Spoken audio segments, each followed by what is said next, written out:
Esta mañana, mientras continuamos nuestro estudio del Sermón de la Montaña de nuestro Señor, hemos llegado a lo que comúnmente se conoce como la regla del oro. Se encuentra en Lucas 6:31. Dice esto: tratar a los demás de la misma manera que quieras que te traten a ti. Ahora, sin duda, esta es una de las declaraciones más conocidas que Jesús jamás ha hecho. De hecho, es probable que más personas estén familiarizadas con la regla de oro, con cualquier otro versículo que está en la iglesia. Hasta personas que saben muy poco de la Biblia reconocen la regla del oro y lo aceptan como norma moral y ética. Pero puede que les sorprenda saber que varias formas de la regla de oro, aunque redactadas de forma un poco diferente, se encuentran en una serie de otros escritos antiguos, tanto religiosos como filosóficos. Por ejemplo, Confucio es un filósofo antiguo chino, escribió: nunca impongas a los demás lo que no elegirías para ti mismo. El famoso rabino Hillel dijo: lo que es odioso para ti, no se lo hagas a nadie más. Y Sócrates, no para ser equivocado con Sócrates, sino y Sócrates, un griego filósofo, dijo: no hagas a los demás lo que te enoja cuando te lo hacen a ti. Ahora, lo interesante de todas estas supuestas versiones de la regla de oro es que todas se presentan en forma negativa, palabras negativas, es decir, todos dicen lo que no debemos hacer a los demás en lugar de lo que debemos de hacer a los demás. Y hay una razón por esto. John MacArthur, en su comentario sobre Lucas, explica por qué la regla de oro se dan solo en términos negativos. Él escribe: las versiones negativas de la regla de oro son el hipótemo de la ética humana. Sin embargo, son un poco más que expresiones egoístas de amor propio, preocupadas principalmente por obtener a cambio de un buen trato para uno mismo. Es decir, él está diciendo que cada uno de estos dichos de la regla de oro están dirigidas, impulsados por la misma motivación egoísta. Les dice que tratarles bien, en vez de decirles eso, les dice que abstengan de ciertas acciones hacia los demás solo porque no quieren que esas mismas acciones se les hagan a ellos. Pero eso no es la regla de oro que estaba declarando nuestro Jesús. En lugar de hablar en términos negativos, diciéndoles a sus seguidores qué acciones deben abstenerse, Jesús habló en términos positivos, diciéndoles a sus seguidores qué acción deberían realizar. Es decir, dijo: trata a los demás como quieres que te traten a ti. Y lo que hace que la declaración de nuestro Señor sea tan única y tan extraordinaria es que no le estaba diciendo a los seguidores cómo tratar a personas en general, a aquellas en todo amplio espectro de la sociedad. No les está diciendo cómo tratar en general a personas, sino está hablando de sus enemigos, de aquellos que eran hostiles hacia ellos, los que les odiaban. Él les estaba diciendo: trátalos bien tal como le gustaría ser tratados ustedes.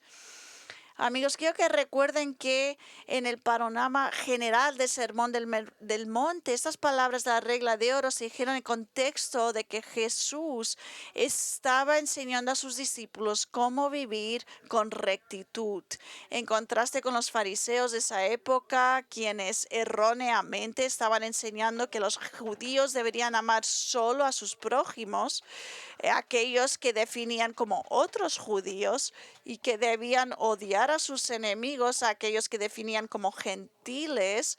A la luz de esto, de ese error que estaban enseñando, Jesús dijo esto en Lucas 6:27: os digo a ustedes que escuchan, amar a vuestros enemigos, hacer bien a los que te odian. Y a partir de ahí procedió a declarar exactamente lo que quiso decir, al explicar que los cristianos y los creyentes deben demostrar amor hacia aquellos que lo odiaban. Les dijo que tenían que hacer algo bueno, algo tangible, positivo para un enemigo, algo que claramente le iba a beneficiar al enemigo. Es decir, no le ignores, pensar en lo que necesitan y bendícelos y orar por ellos, que Dios les salve. Y dijimos que para demostrar maldad hacia un judío, otra persona, era pedir que fueran al infierno. Es lo que hacían los judíos y Jesús está diciendo, tú tienes que hacer lo opuesto. Ellos están orando que vayas al infierno. Tú tienes que orar que vayan al cielo a través de la salvación. Y les dijo que deberían orar para que Dios bendiga a los que los maltrataban. Y luego explicó algunos ejemplos específicos de cómo los creyentes podrían estar siendo maltratados por sus enemigos y cómo deben responder a tal maltrato. Aquellos que habían sufrido de ser insultados, Jesús les dijo que pusieran la otra mejilla. Aquellos que habían sufrido maltrato, que no les devolvieran algo de valor de ellos, Jesús les dijo, pues dale algo más de ti. Para aquellos que corrían el riesgo de ser aprovechados por alguien que les pedía prestado algo de dinero, Jesús dice, dáselo. Y para aquellos que sufrieron maltrato de haber sido robados, Jesús dijo, no exijan que les devuelvan sus posiciones. En todos estos comentarios de Jesús de cómo amar al enemigo, lo más común que vemos aquí es que Jesús nos llama a cada uno de nosotros a dejar nuestros derechos de lado para demostrar beneficio a otros. Él dice que la forma para amar a los que te odian es haciendo algo que la verdad es que satisfaga realmente y claramente alguna necesidad que ellos tengan, incluso si te cuesta algo a ti. Y es así como Jesús resume todos estos mandamientos de amar a los demás que te odian, declarando la regla de oro, mandándonos a tratar a nuestros enemigos de la misma manera que nos gustaría que nos trataran a nosotros. Pero mirar esto. Mirar, porque lo que nuestro Señor realmente está diciendo es que usted debe tratar a los demás de la misma manera que quieres que ellos te traten a usted, sabiendo muy bien que no lo van a tratar de esta misma manera. Y esto es lo que está demostrando Jesús aquí. La realidad es que tu enemigo no te va a tratar como te gustaría ser tratado. Y por eso se llama tu enemigo, porque en lugar de tratarte bien, te desprecian.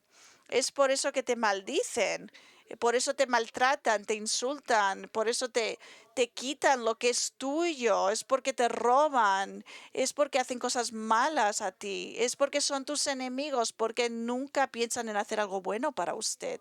Estas personas son hostiles en contra tuyo y no tienen intención en ningún momento de hacer nada bueno por ti.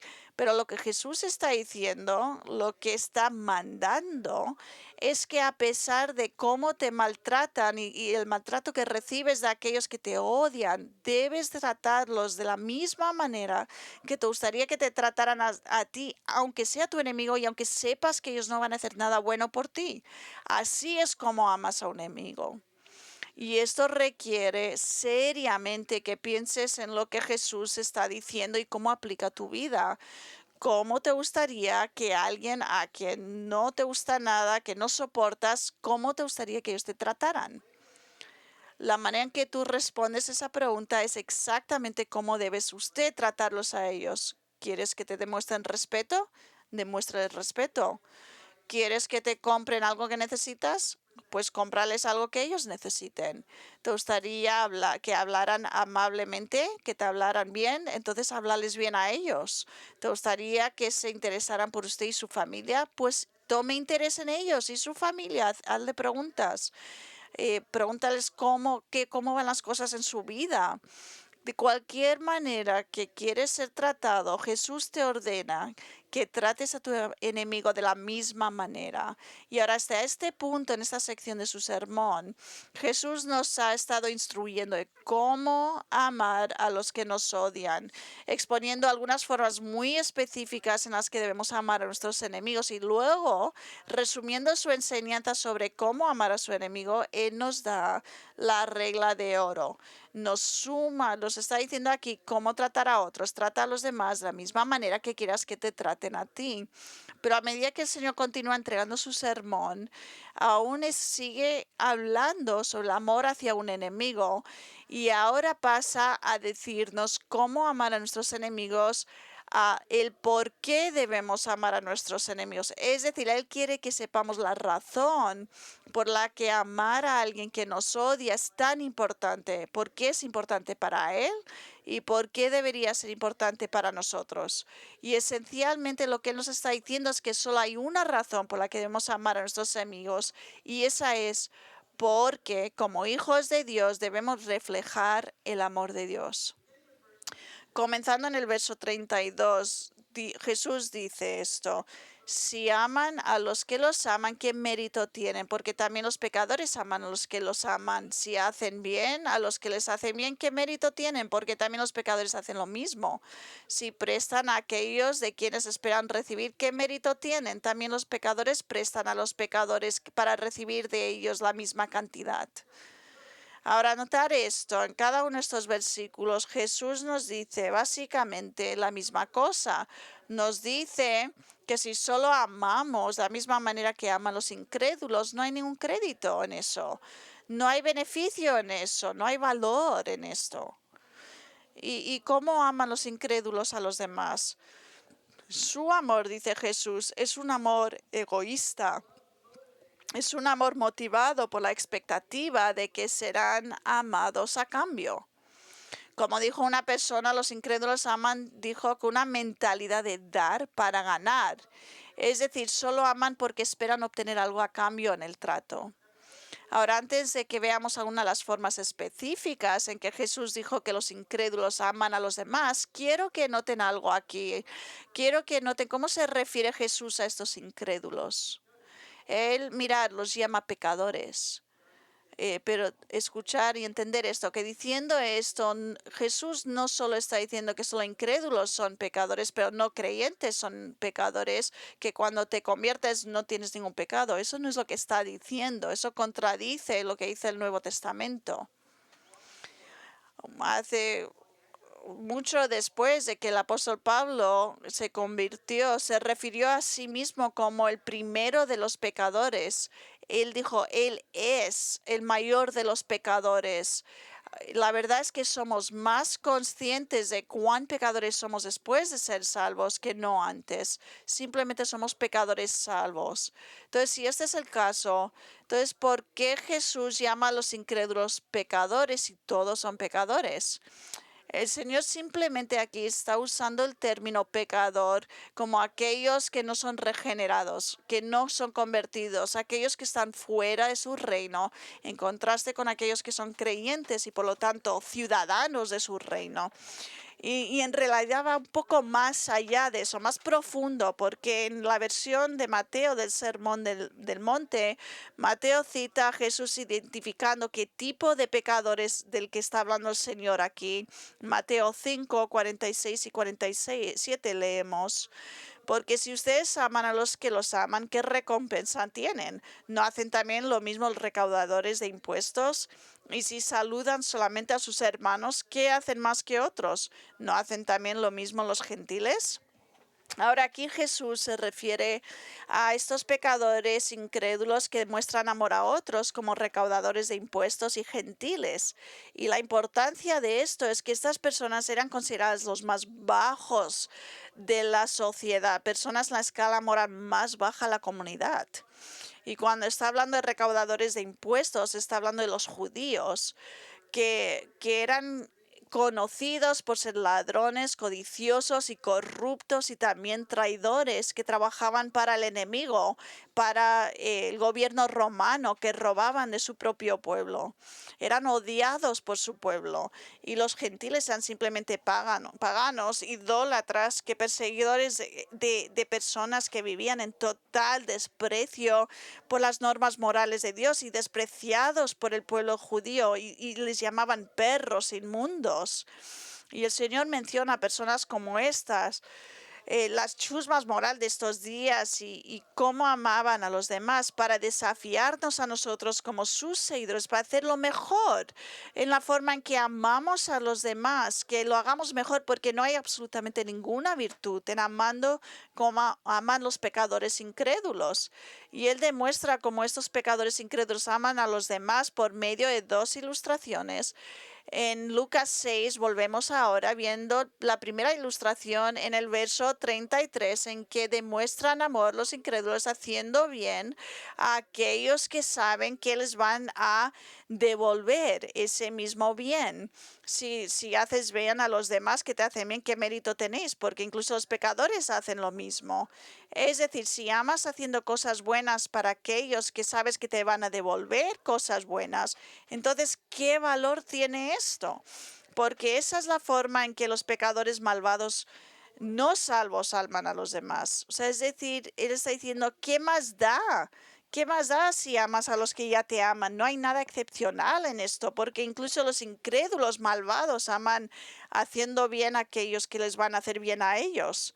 La segunda ilustración en el verso 34 es que los pecadores prestan dinero a aquellos que saben que les van a devolver prestándoles a ellos dinero cuando lo necesitan. Si prestáis a aquellos de quienes esperáis recibir, ¿qué mérito tenéis? También los pecadores prestan los pecadores para recibir de ellos la misma cantidad. Ahora quiero clarificar algo porque es fácil de malentender este verso. Aquí la palabra cantidad no está en el texto griego. O sea, el problema al que se está refiriendo Jesús aquí no tiene nada que ver con cuánto dinero se presta y se devuelve. De lo que Jesús está hablando aquí es de que las personas no salvas muestran amor prestando dinero a otros de modo de que esas personas ahora se sienten obligadas a prestarles dinero a ellos si alguna vez surge la necesidad. Y el punto que el Señor está haciendo es que nosotros como seguidores, si amamos de esta misma manera, de que solo prestamos para que luego podamos nosotros también prestar si nos hace falta, pues entonces no somos nada mejor que los incrédulos. Ahora, no hay ninguna virtud en este tipo de amor. Ahora, amigos, no se pierdan en un punto muy importante que está haciendo el Señor en dos ilustraciones que acabamos de ver. No está diciendo que la gente de este mundo, al que llamaríamos no creyentes, incrédulos, pecadores, incluso los más bajos de ellos, sí que tienen una forma de mostrar amor. No estamos diciendo que ellos no pueden demostrar amor, pero sí que pueden demostrar una forma de amor en que hacen cosas buenas para otras personas, pero solo para aquellos que saben que les también harían bien para ellos. Es un amor para beneficiarse mutuamente. No es exactamente cómo funciona el mundo. Tú me rascas la espalda, yo te la rasco a ti. Tú me haces bien, yo te haré bien a ti. Esta es la manera en que ambos nos vamos a beneficiar. Y algo que tenemos que tener en cuenta es esto. El hecho de que Jesús habla de personas incrédulas amándose unos a otros nos dice que los incrédulos sí que son capaces de mostrar un tipo de amor a los demás. No están totalmente desprovistos de amor. Muchas veces, a menudo cuando estamos hablando de los incrédulos y su estado depravado y no regenerados, decimos que son incapaces de hacer ciertas cosas, como por ejemplo no tienen la capacidad de obedecer a Dios con los motivos correctos, porque están muertos en su pecado. No tienen la capacidad para arrepentirse de su pecado, no son capaces de recibir el Evangelio. Y esto es verdad porque no pueden entender verdades bíblicas cuando espiritualmente están muertos. Esto es verdad. Aunque en enfatizar lo que un incrédulo no puede hacer, podemos pasar por alto lo que una persona no salva sí que es capaz de hacer. Y lo que sí que es capaz de hacer según Jesús es mostrar amor a los demás, aunque sea una forma egoísta de amor, lo pueden hacer. Esto es lo que nos dice John Scott, un maestro de la Biblia, con respecto a esto. Dice, el hombre caído no es incapaz de amar. La doctrina de la depravación total no significa y nunca ha significado que el pecado original haya hecho al hombre incapaz de hacer nada bueno en absoluto, sino que todo el bien que hacen está contaminado en algún grado por el mal. Los pecadores no redimidos pueden amar. El amor de los padres, el amor filial de familia, el amor conyugal, el amor de los amigos, todos estos, como sabemos muy bien, son la experiencia habitual de los hombres y mujeres fuera de Cristo.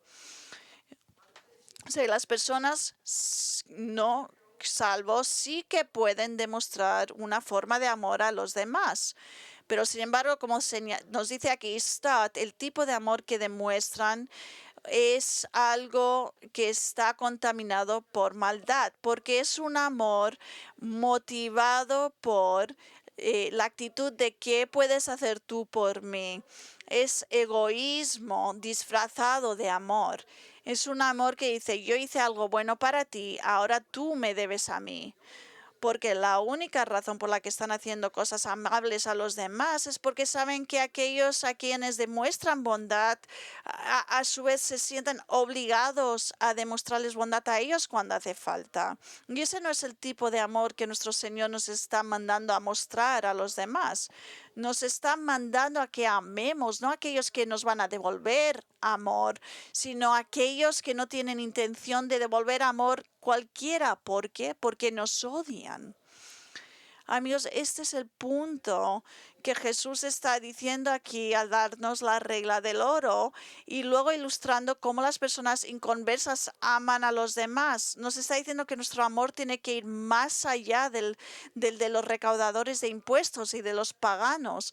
Nuestro amor debe ser excepcional porque la forma en que debemos amar es tratando a nuestros enemigos igual que nos gustaría que nos traten a nosotros, a pesar de que sabemos que nunca nos van a tratar de esta manera. Mira, Jesús nos está diciendo que no hay virtud en mostrar amor a los demás siendo amable con los que son amables con nosotros, porque todo el mundo ama así. Todos en el mundo aman de esta manera en la cultura. Incluso el más bajo de los pecadores muestra bondad a los demás simplemente porque quieren que les muestre a ellos bondad y siendo amable y cariño. Pero como seguidores de Cristo, nosotros no debemos de ser así. Nuestro amor debe de ser mucho más que el amor de una persona no salva. Nuestro amor debe ser extraordinario. Nuestro amor debe ser amable y sacrificial al dar a las personas que te odian, que te desprecian, que nunca pensarían en ser amable contigo, que solo te quitan y no te darán nada.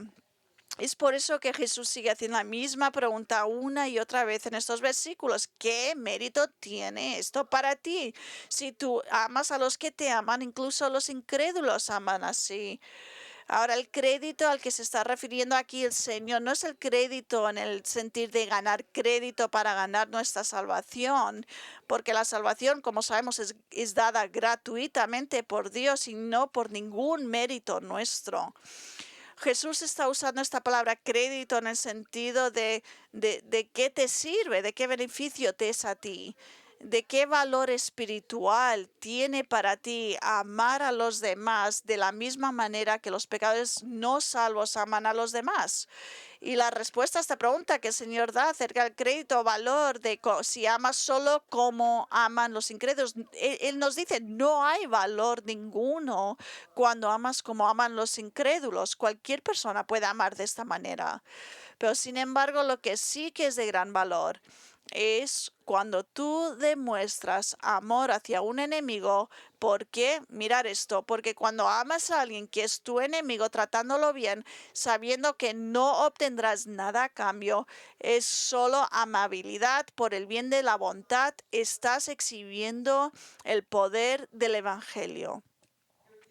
Estás dando una poderosa demostración de cómo Jesucristo te ha transformado, ya que es solo alguien que se ha convertido y tiene una nueva naturaleza divina y tiene el Espíritu Santo morando en él, es capaz de amar a sus enemigos, porque esto requiere la gracia sobrenatural de Dios, algo que ninguna persona no salva tiene. Uno de los hombres de la historia en la iglesia que admiro muchísimo, es uno de mis héroes, es un pastor inglés que se llama Robert Chapman. Él vivió en la década 1800 en un pueblo que se llama Barnstable y era un hombre amable, gentil, uno de los líderes de los hermanos de la iglesia de Inglaterra. y él era uno que Spurgeon también lo siguió y él dijo que era uno de los hombres más espirituales que había conocido. Y como vemos aquí, el que escribió una biografía sobre Chapman, no todos lo querían. Había muchos que lo odiaban por la manera en que hablaba del Señor y daba el evangelio. Aquí es lo que escriben acerca de Robert Chapman, un hombre que lo odiaba, alguien que lo odiaba, y esta es la manera en que contestó Robert Chapman. Él dijo, sin duda, no a todo el mundo le gustaba Robert Chapman. Una de esas personas, un tendero de Barnstable, se molestó tanto por la prédica al aire libre de Chapman que lo escupió. Durante varios años, el tendero continuó atacando y castigando a Chapman. Sin embargo, Chapman continuó con su ministerio y cuando se presentó la oportunidad, se acercó para bendecir al tendero. La oportunidad surgió cuando uno de los parientes ricos de Chapman lo visitó en Barnstable. La visita fue más que una visita social. El pariente quería tratar de entender lo que estaba haciendo Chapman. Cuando llegó a la casa en un taxi tirado por caballos, no podía creer que el bien educado Chapman viviera en una casa tan modesta en un barrio pobre. Sin embargo, Chapman lo invitó calurosamente a su hogar limpio y sencillo. Y mientras hablaban, Chapman explicó lo que significaba vivir en dependencia al Señor y compartió cómo el Señor siempre suplía sus necesidades. Cuando el pariente se iba, preguntó si podía comprar comestibles para Chapman, quien ascendió gustosamente. Pero Chapman insistió en que los comestibles, la comida, fuera comprada en una cierta tienda de comida. El tendero que lo había difamado con tanta vehemencia, ignorando las interacciones previas entre tendero y Chapman, el pariente fue a donde le habían indicado, seleccionó y pagó una gran cantidad de comida y luego le dijo al tendero que se le entregara a R.C. Chapman. El tendero, atónito, le dijo al visitante que debía haber venido a la tienda equivocada, pero el visitante explicó que Chapman lo había enviado específicamente a esta tienda. Pronto el tendero llegó a la casa de Chapman, donde rompió en llanto pidiendo perdón. Ese mismo día el tendero entregó su vida a Cristo. Apenas podemos comenzar a imaginar lo que Dios hará cuando su pueblo ame verdaderamente como Cristo amó. La única manera en que Robert Chapman pudo amar a alguien de una manera tan profunda, alguien que le había escupido, era porque Jesucristo había transformado su corazón, lo había transformado en alguien que amaba a su enemigo en vez de odiarlo. Verá, antes la conversación todos odiábamos a los demás, estaba en nuestra naturaleza y lo hacíamos muy bien. Mira lo que dice y escribió el apóstol Pablo en Tito 3, del 1 al 3. Dice, recuérdales, ellos la iglesia, recuérdales que estén sujetos a los gobernantes, a las autoridades, que sean obedientes, que estén preparados para toda buena obra, que no injurien a nadie, que no sean contenciosos, sino amables, mostrando toda consideración para con todos los hombres, porque nosotros también en otro tiempo, antes de convertirnos, éramos necios, desobedientes, extraviados, esclavos de deleites y placeres diversos, viviendo en malicia y envidia, aborrecibles y odiándonos unos a otros. Así éramos nosotros, odiando a los demás. Esta actitud de odio es lo que cada uno de nosotros teníamos antes de ser salvos, pero ahora, si has confiado en Cristo como tu Salvador, eres diferente. Y una de las diferencias que ahora puedes demostrar es demostrando amor a un enemigo. Tienes esa capacidad, esa habilidad y lo tienes porque el Evangelio te ha transformado. Y es por eso que el amor desinteresado sacrifica y da a los demás sin buscar nada a cambio. Y esto es de gran valor porque demuestra el poder de Dios para transformar a un enemigo en un amante. Escucha, si eres cortés y amable, solo aquellos que te devuelven la cortesía o invitas a alguien a comer solo porque esperas que ellos te devuelvan la invitación a casa de ellos, o si solo esperas que alguien venga a tu casa, a invitarlos a tu casa, es porque quieres que un día ellos te inviten a ti, a casa de ellos. Yo te diré, ¿de qué valor es esto? porque ese tipo de amor es exactamente como aman los incrédulos, haciendo cosas amables y agradables solo para ser tratados de la misma manera. Y no hay valor, no hay crédito en eso. Pero si eres amable con los que te han insultado, si tú le das dinero a tu enemigo para que compren comida, sabiendo que jamás te van a devolver dinero, si tú invitas a alguien a tu casa que igual te han tratado mal, y sabes que no tiene ninguna intención de invitarte a tu casa, ese tipo de amor es beneficioso y de gran valor, porque dice mucho dice que eres diferente a las otras personas, que el evangelio es real. Dice que Cristo realmente te ha cambiado, que eres un verdadero seguidor de Jesucristo, un verdadero hijo de Dios, y la gente sí que lo notarán porque jamás han visto algo así. Y es precisamente por eso que Jesús procedió a decir esto, lo que dijo a continuación en verso 35. Dijo, pero ama a tus enemigos y haz el bien y presta sin esperar nada a cambio. Eso es lo importante, esperar nada a cambio. Jesús nos dice que amemos a nuestros enemigos sin pensar en qué van a hacer ellos por nosotros, haciéndoles el bien y prestándoles dinero sin esperar nada a cambio de ellos. Y si hacemos esto, mirar esto, Jesús dice lo que va a ocurrir. Jesús dice que tu recompensa será grande. Ahora, ¿qué tipo de recompensa estamos hablando aquí? ¿Qué está diciendo Jesús? Sabemos que no quiere decir que obtendremos alguna recompensa a nuestros enemigos mostrándoles amor, porque Él ya nos ha dicho que no debemos esperar nada a cambio de ellos, no nos van a dar nada. Entonces, debe de estar hablando de obtener una recompensa de Dios. Y por general, cuando la Biblia habla de recompensas para un creyente, se refiere a las recompensas eternas que recibiremos en el cielo. Varios sitios, lugares en el Nuevo Testamento habla de este tipo de recompensa, pero sin embargo esto no parece ser lo que Jesús está refiriendo aquí. Lo digo porque lo siguiente que dice Jesús en el 35b dice, y seréis hijos del Altísimo. Mirar que Cristo aquí conecta la recompensa con siendo hijos del Altísimo. Y lo que vemos aquí es que no siendo hijos no quiere decir que al demostrar buena virtud vamos a automáticamente ser hijos de Dios, sino que Él está diciendo que eso es solamente a través de la muerte de Jesucristo en la cruz. Esto es lo que leemos en Juan 1, 10 y 13, del 10 al 13.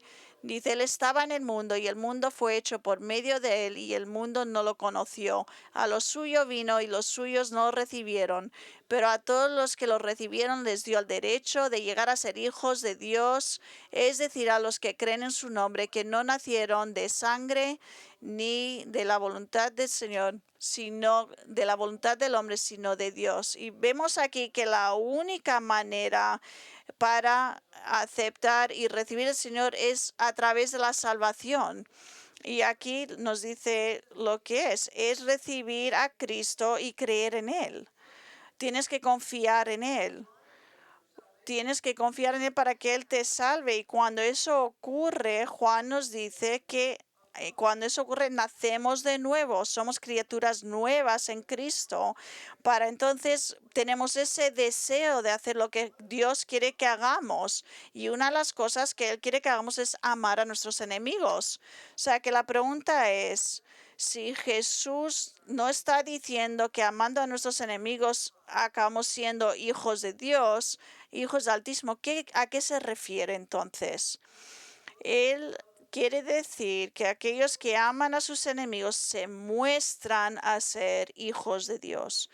Es decir, cuando amas sin ningún egoísmo a alguien que te odia, aunque no te convierte en un hijo de Dios, prueba, es evidencia y demuestra que eres un hijo de Dios, porque tu carácter refleja el carácter de tu Padre Celestial. Y amigos, esa es la gran recompensa que Dios nos da cuando amamos a nuestros enemigos. Es la recompensa de no solo demostrarles a los incrédulos el poder del Evangelio, sino también que demostrando que somos hijos de Dios porque amamos como Él nos amó. Con respecto a esta recompensa que viene con amar a los que nos odian, un maestro de la Biblia dijo, la recompensa, la vista aquí no es la recompensa celestial y eterna, sino una en el mundo de los hombres. Cuando los cristianos aman con el amor incondicional y sobrenatural que Dios pone en sus corazones, Romanos 5:5, los pecadores quedarán asombrados. Ese es un amor que es ajeno a su experiencia y muestra que quienes lo manifiestan sus hijos del Altísimo valida la afirmación del Evangelio de tener el poder de transformar sobrenaturalmente a quienes los que creen. Entonces, según Jesús, la razón por la que debemos amar a nuestros enemigos es para demostrar a los que nos odian que somos como Dios, de esa manera en que amamos a nuestros enemigos, de la misma manera que Dios ama a los amigos de Él mismo. ¿Y cómo ama a Dios a sus enemigos? Mirar las últimas palabras del verso 35, porque Él mismo es bondadoso con los hombres ingratos y malos. Qué declaración tan tremenda que tenemos aquí con respecto al carácter de Dios. Jesús dice que Dios es bondadoso con los malos y desagradecidos. Y ese es exactamente el caso, porque a pesar del hecho de que Dios otorga su misericordia a los incrédulos, continúan ignorándolo y despreciándolo y siguen niegan a darle gracias a Él por sus muchas bendiciones. Entonces, ¿qué clase de bendiciones nos da Dios o da Dios a las personas incrédulas, ingratas y malvadas? Pues en Mateo otra vez, en el Sermón del Monte, obtenemos una imagen más completa de lo que Jesús quiso decir, porque Mateo escribió las palabras de Jesús, lo que quiso decir Jesús en Mateo 5:44. Pero yo les digo, amen a sus enemigos y oren por los que los persiguen para que ustedes sean hijos de su Padre que está en los cielos, porque Él hace salir su sol sobre malos y buenos y llover sobre justos e injustos.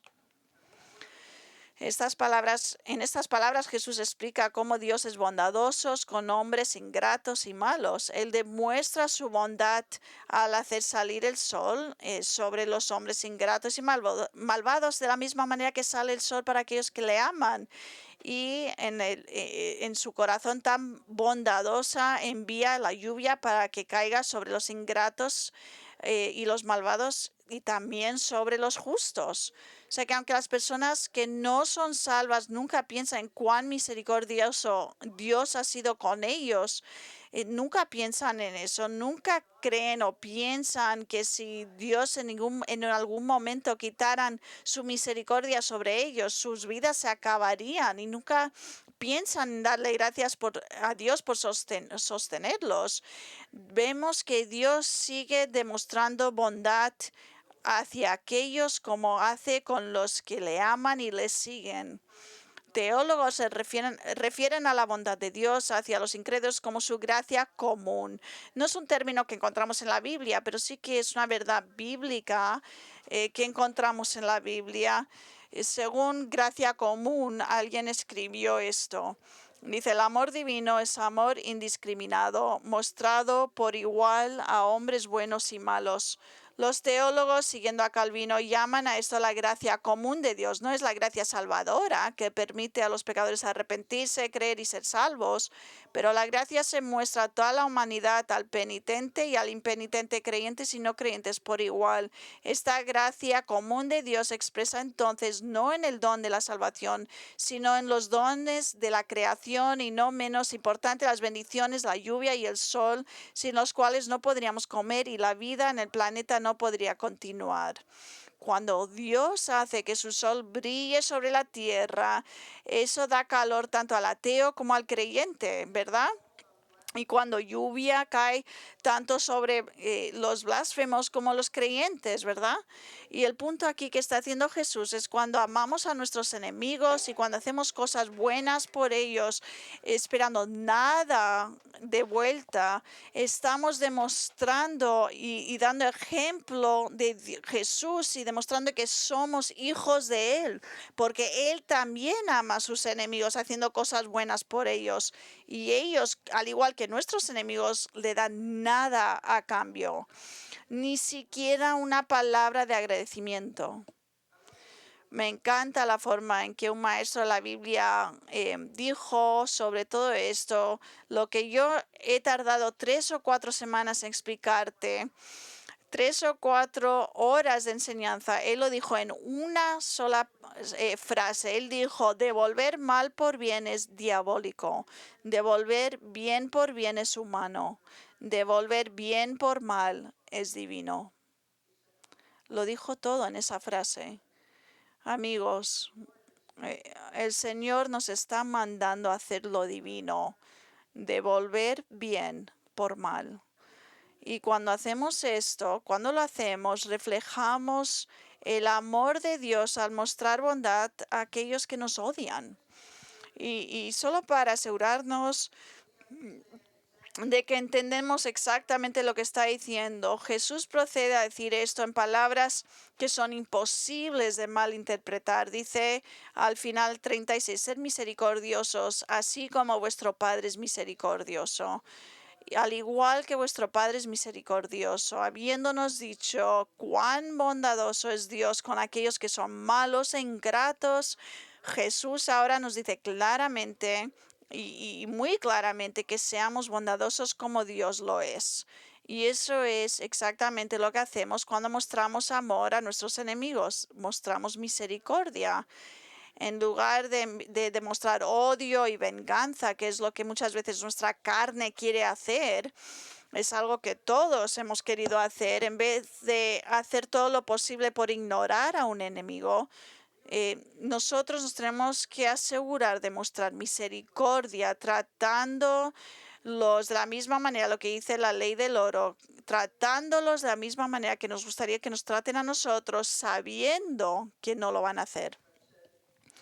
Y como he dicho muchas veces a través de las últimas semanas que hemos estado estudiando esto, las palabras de nuestro Señor acerca de amar a nuestros enemigos son radicales. No es como nada que hayas escuchado o escucharás en cualquier otro sitio, porque ninguna otra filosofía ni religión acoge a estas verdades. Son las enseñanzas radicales de Dios. Recuerda que cualquier cosa que Dios nos ordene para hacer, Él siempre nos da la gracia y la capacidad para hacerlo. O sea que sí que lo podrás hacer. Por mucho que te cueste, lo podrás hacer. Entonces, sabiendo esto, ¿qué hacemos con esta información? Tenemos que pensar en 2 cosas. Uno, tienes que identificar quiénes son tus enemigos. A lo mejor no son personas con las que estás luchando, peleando, pero a lo mejor son personas que igual no te caen bien. O a lo mejor has tenido algún conflicto con ellos. A lo mejor personas que igual no te odian, pero tú no te caen bien a ti, tú no le caes bien a ellos. Hay que identificar quién son esas personas. Y 2, tenemos que ver cómo vas a demostrarles misericordia. No es suficiente decir, mira, ya no quiero verlos más, no quiero hablar con ellos nunca más. No, no podemos hacer eso. Tenemos que demostrar misericordia. Entonces tenemos que pensar en maneras específicas en que vamos a demostrar el amor misericordioso de Cristo. Esto requiere oración, pedir sabiduría y tenemos que pensar seriamente en este tema. Y si luchas con esto, y sabemos que todos luchamos con esto, recordar cuán misericordioso ha sido Cristo contigo cuando eras su enemigo. Él murió por ti. Entonces, sé misericordioso con tus enemigos, no muriendo por ellos, sino haciendo algo para mejorar sus vidas ahora mismo, sea lo que sea. Y si no conoces a Cristo como tu Salvador, entonces insisto a que vengas a conocerlo, porque Él es la persona más misericordiosa y amorosa del universo. Es el más misericordioso y amoroso. en todo el universo. Y en misericordia sus brazos están extendidos y listos para recibirte si solo lo recibirás a Él. A pesar de lo que hayas pensado de Él o hayas hecho en tu vida, solo hay que arrepentirte de tus pecados, cambiar y girar de tus pecados y poner tu confianza y tu fe en Él por tu salvación. Si quieres hablar con uno de nuestros pastores sobre esto, venir aquí delante a verme. Mientras cerramos ahora el culto, ser hacedores de la palabra, no solo no solo oidores. ¿Cómo vas a demostrar amor a otros? Vamos a orar. Señor, te damos gracias por tus palabras.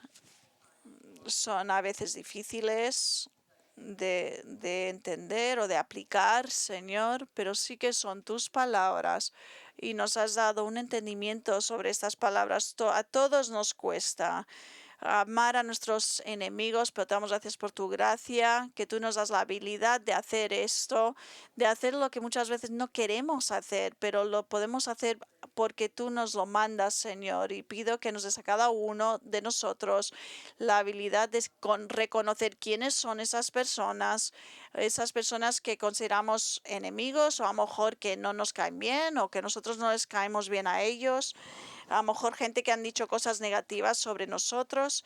Pido que tú nos demuestres cómo podemos ayudarlos en maneras prácticas y demostrarles amor, que para poder demostrar que somos hijos tuyos y que reflejamos el amor tuyo, Señor. Y sabemos que vivimos en una vida, en un mundo muy oscuro, Señor, pero que seamos luz para el Evangelio y que podamos hacer efecto en este mundo, demostrando tu amor para que algunos vengan a ser salvos, Señor.